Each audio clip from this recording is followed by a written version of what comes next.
what do you know about Miami? Yeah, they're a really good offensive team. All three of their guards are score the ball at a high level, Moore, Wong, and McGusty. So they're a team that's really effective in transition. They can really space you out defensively. They've had very few turnovers the last couple games, 4 and 3, as far as turning the ball over. So they do a great job taking care of the basketball. They're a good team. I mean, they've had some really impactful wins. They're playing with a lot of confidence right now. They've got a veteran group, one of the older teams in all of college basketball. So, really formidable challenge. TJ, how do you describe kind of the parity in college basketball right now? You guys are an 11, Miami's a 10. It just seems like there's upsets happening, but are they really upsets, or is there just so much parity? Well, I think there's teams that have maybe more perceived talent, maybe not as much experience in terms of age and veteran play and older guys. Certainly chemistry and guys liking each other is a factor at this point in the year, guys playing together and with low ego. And I think what some teams run into is you've got guys that are playing for things individually, or they believe they are at this point in the year, and teams that can be together and stick to their identity and be who they can be are ones that are able to have some success. So I think that's where some of the parity comes in when you look at some of the teams that have more of the perceived talent that haven't maybe gone quite as far. What's the challenge for your guys in staying focused when there's more media responsibilities, there's not the routine that you guys would normally have for games, for these leading into Friday? Yeah, we've tried to recreate the same routine that we have done throughout the course of the year. So even in terms of off days and our recovery days and practices and things. So we're pretty close to our regular routine, and we'll continue to do that. Our guys are a low ego group, so we feel confident that when they have these type of obligations, or these opportunities, I should say, the opportunities, that they understand that it's a credit to their work habits and the things they've been doing for a long time, and to not let it be a distraction or something that gets away from their focus. But they've been a group that has been really focused. I don't worry about that with our guys. It's more about us continuing to reconnect to what our habits are that have made us successful, and continuing to do that here these days leading up to our game on Friday. At a time when some coaches get to this point, they're tightening their rotation a little bit, you kind of went the other way. Why? Just go through the reasoning for that. Well, we look at each game as a unique opportunity and independent of the last, and what do we feel like gives us the opportunity being the best chance to win. Some games it might be to play a bigger lineup. Another game might be to start somebody else for one reason or another. Another game it could be to play 4 guards for something that we see on film. So we're fortunate to have that flexibility to be able to play games where if we need to utilize more depth, we can. If we need to play certain guys, we can do that as well. We've just looked at it one game at a time and never really gotten ahead of ourselves. It wasn't something that we planned to do or set out to do. And so it's something we'll continue to look at and what gives us the best chance to win come Friday. We talked a lot last week about you and Tyrese getting to go home. This week it's George who gets to go home. What's it like to see him get to do that as a senior? Yeah, it's pretty cool. Certainly to play in your hometown in front of, for me, what was really neat is to have high school coaches, college coaches, grade school coaches there, guys who have impacted me and made such a difference in my life. Those are the ones that really mattered because I want them to know. So hopefully for George, it's that same thing. Some of those coaches are people that have impacted or influenced him through the years that have helped him get to where he is. For all of us, there needs to be a lot of gratitude and humility for the opportunity that we have, and then to make sure you stay in your zone of what you need to do to be successful. And hopefully when you're going home, it gives you that little extra sense of pride to focus on details and do the things that you can do to be at your best. Talked a lot on Friday about the game Tyrese had, but on Sunday it was Gabe that really kind of shined through for you guys. What did you see for him, and what did that mean for him to be able to have that kind of game on that stage? Yeah, really proud of Gabe.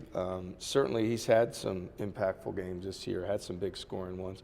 He seems to be at his best when there is somewhat of a personal challenge, or he looks at the guy guarding him or vice versa in a way, because he's had those matchups, whether it was the Texas game, the Memphis game, or that game against Wisconsin. You look at some of those matchups, you can see Gabe's pride really kick in, and he digs deep. So it was huge for us.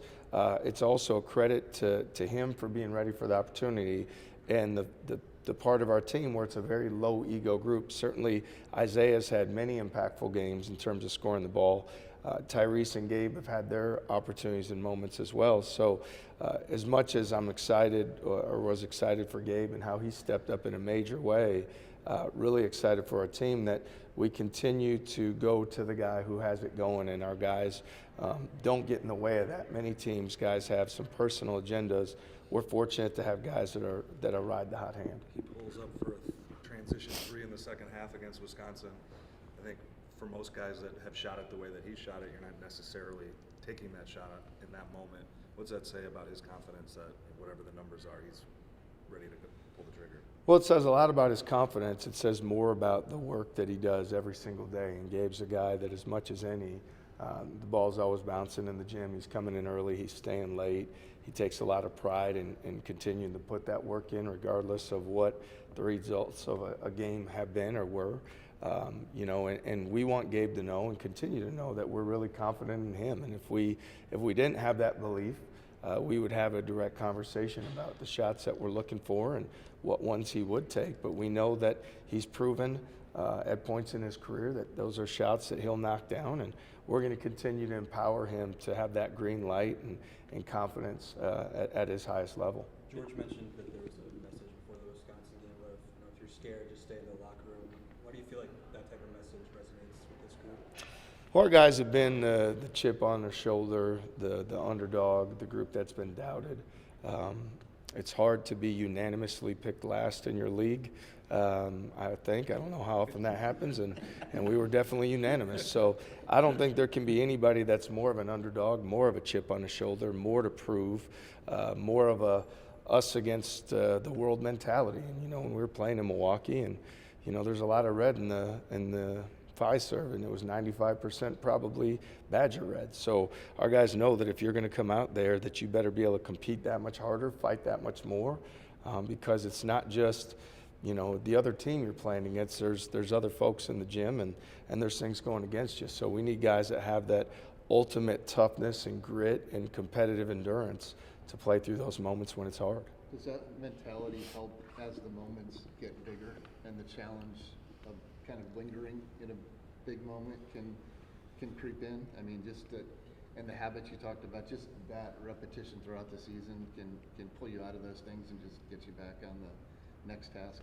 We need to be able to trust the work that you've done, and I would put our body of work in terms of how many hours we've put in and the sacrifice our guys have made against any. So when you get to the biggest stage, you need to trust those work habits and that time you spent. And our guys have put a lot of time in, invested that hard work in each other. And so even though there's been stretches, there was, you know, on Sunday and every game we've played in, stretches where we struggle at times to score, we can't have that impact our competitive spirit, because what we've seen is the games come around our way when we continue to trust those habits defensively, when we're the aggressor, when we're turning people over. So we don't need to deviate. We need to just continue to be who we can be.